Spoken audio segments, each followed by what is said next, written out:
축산, 검협전.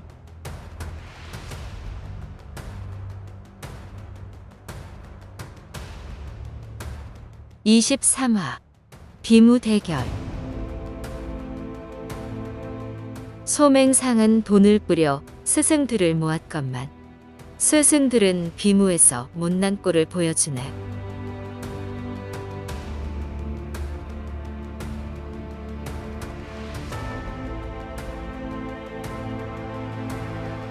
도전의 충고를 들은 후로 스승들의 행동을 예의주시하던 도교는 이날 누가 찾아왔다는 말에 세소진이 불이 나게 달려나가자 직접 확인해 보기로 하였다. 나머지 스승들이 가진 핑계로 막아서는 통해 용변이 급하다고 둘러대고 겨우 빠져나왔다. 도교는 화원을 지나던 중 세소진이 뒤에서 남자를 기습하는 장면을 목격했다.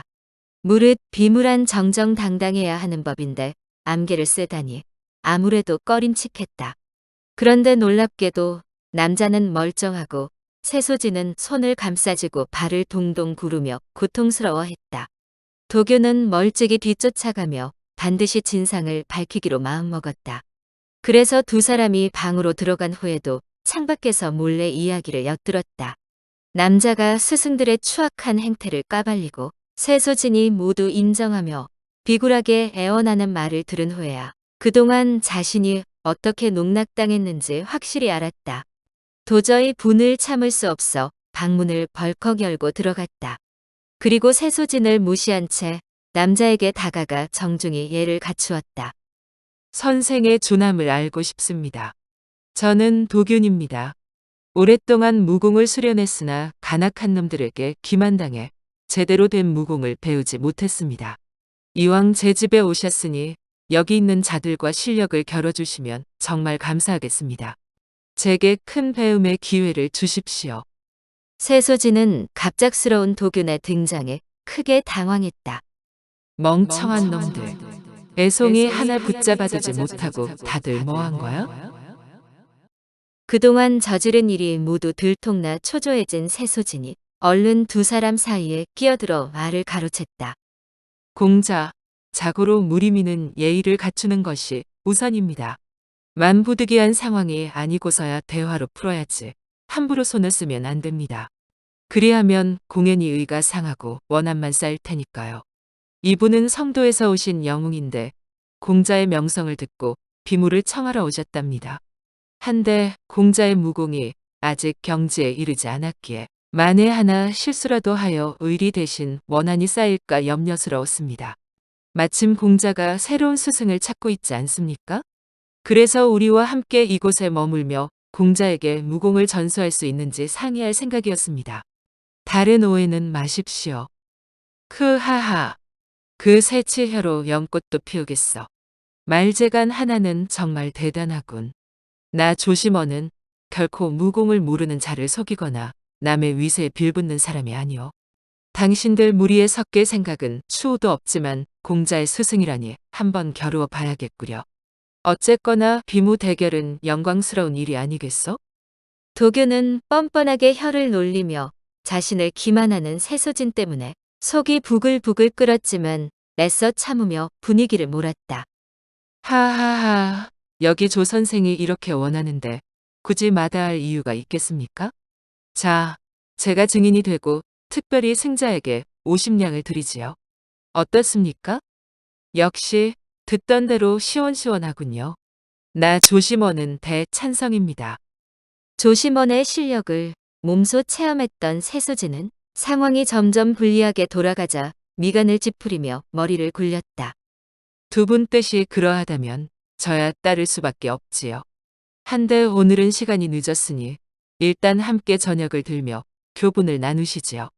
조 선생이 먼 길을 오셨으니 하룻밤 푹 쉬고 내일 날이 밝는 대로 들판에 모여 겨루는 것이 어떻겠습니까?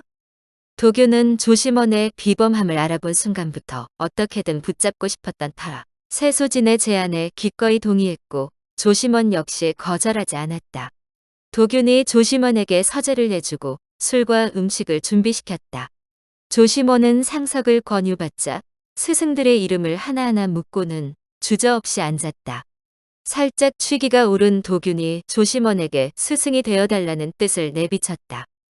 하하하. 공자가 사람을 좋아해 잘나고 못나고를 가리지 않고 전부 거둔다더니 그 소문이 사실이구려. 이 몸 하나 누울 곳 없어 천하를 떠돌며 고생스러웠는데 거두어 준다니 더할 나위 없이 고마운 일입니다.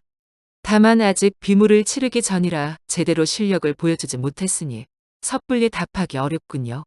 당장 제안을 받아들였다가 내일 지기라도 하면 어디 면이 서겠습니까? 요행이 이기면 밥을 축낸다고 뭐라 하지는 않겠지요. 공자 뜻은 잘 알겠으니 내일 비무가 끝나고 다시 이야기하지요. 조심원은 산전수전 다 겪은 듯 노련하고 강인한 눈빛에 말과 행동이 호기롭고 거침이 없어 스승들과는 완전히 결이 달랐다.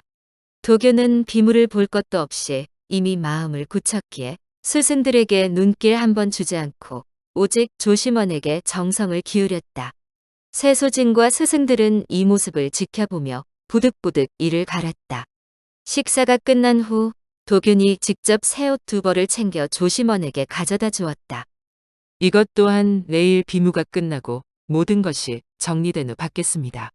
절대 공자의 성의를 거절하는 것이 아니니 노여워 마십시오. 저는 이미 마음을 굳혔습니다. 어찌 그리 사소한 일에 연연하십니까? 아무리 거절해도 계속 간절하게 청하니 조심원은 일단 고개를 끄덕일 수밖에 없었다. 도교는 조금 더 이야기를 나누다가 제 방으로 돌아갔다. 한편 저녁 식사 후 한자리에 모인 스승들은 한동안 서로를 탓하다가 뒤늦게 조심원에게 맞설 대책을 세웠다. 그나마 실력이 나은 여작과 황난이 먼저 나서고 나머지는 상황을 봐서 합세하기로 하였다. 이 둘은 본래 물길을 주름잡던 악명 높은 도적으로 비물을 청하러 왔다가 스승들의 권유로 이곳에 남은 자들이었다. 조심원이 아무리 대단해도 한꺼번에 여럿을 상대하기는 힘들 것이니 안 되겠다 싶으면 모든 암기를 총동원해 중상을 입히고 여차하면 아예 죽여버리기로 하였다. 조심원을 처리한 후 도균을 잘 구슬리되 만약 말을 듣지 않으면 재산을 강탈하고 불을 지른 후 뿔뿔이 도망칠 셈이었다. 이들의 계획은 철저히 비밀에 붙여졌다. 날이 밝자 들판에 도균과 조심원, 스승들이 모두 모였고 구경꾼도 꽤 많이 몰려들었다. 황난이 잠시를 못 기다리고 한가운데로 나와 단도를 휘두르며 조심원을 도발했다. 조심원이 겉옷을 벗고 맨손으로 느긋하게 걸어나가 예를 갖추었다.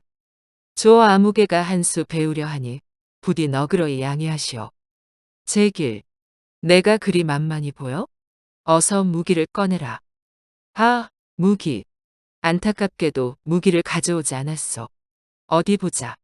여기 무기는 겉만 번지르르하지 쓸만한 게 하나도 없는데 무기를 꼭 써야 하오. 무기 없이 싸우겠다? 죽고 싶은 게로구나. 응? 그게 무슨 소리여? 난 이 집에서 2년 동안 공밥을 먹을 생각인데? 어쨌든 내가 한 발 양보해서 맨손으로 상대해주지. 어디 한판 놀아볼까? 좋다. 이 화는 내 놈 스스로 자초한 줄 알아라. 그럼 받아라. 말이 끝나기 무섭게 단도가 날아들었다. 도교는 조심원의 무기를 가져오라고 사람을 보내려던 차에 황난이 무기까지 들고 불시에 선공을 날리자 속으로 욕을 퍼부었다. 한편으로는 맨손으로 싸우는 조심원이 다치지 않을까 걱정스러웠다. 그런데 어느 순간부터 키득키득 웃음소리가 들리기 시작했다. 조심원이 휙휙 날쌔게 날아다니며 계속 황난 등 뒤로 빠져나갔다. 흥분한 황난이 단도를 마구 휘둘렀지만 상처를 입히기는커녕 상대의 옷깃도 건드리지 못해 웃음거리가 되었다. 보다 못한 여작이 단창을 들고 달려나갔다. 여선생, 멈추시오. 영웅의 대결은 1대1이어야 하지 않소? 여작과 황난은 들은 척도 않고 사정없이 무기를 휘두르며 동시에 달려들었다. 그러나 조심원은 도균의 걱정이 무색하게도 사방으로 날아다니며 두 사람을 제대로 가지고 놀았다. 두 사람은 한참을 공격하고도 조심원의 털끝 하나 건드리지 못하자 너무 수치스럽고 약이 올랐다. 조급한 마음에 앞뒤 가리지 않고 더욱 필사적으로 공격을 퍼부었다. 먼저 여작이 거대한 창화를 피우며 시선을 분산시키고 장사 입동 자세로 강하게 창을 내질렀다. 이에 조심원이 일장 높이로 훌쩍 뛰어올랐다.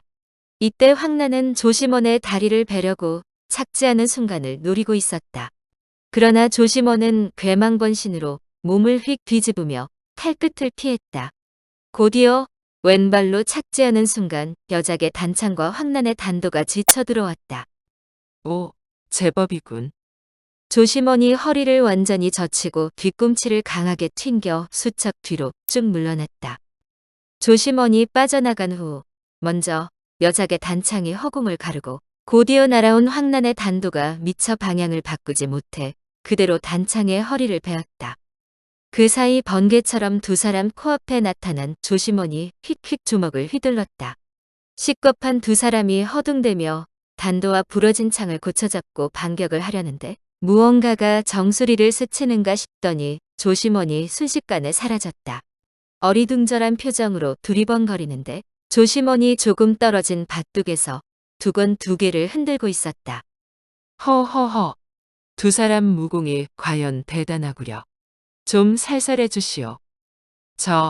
저건 우리 두건인데. 대체 언제, 어떻게 저자 손에.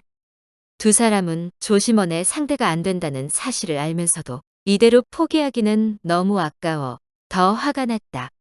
잠시 머뭇하던 여작이 다른 사람 무기를 빼앗아 들고 황난과 함께 고함을 지르며 다시 달려들었다. 조심원은 사리분별 못하고 날뛰는 두 사람이 너무 한심했다. 저런, 사정을 봐주었건만 여전히 상황 파악이 안 되는 모양이오. 어쩔 수 없지. 그럼 실례하겠어.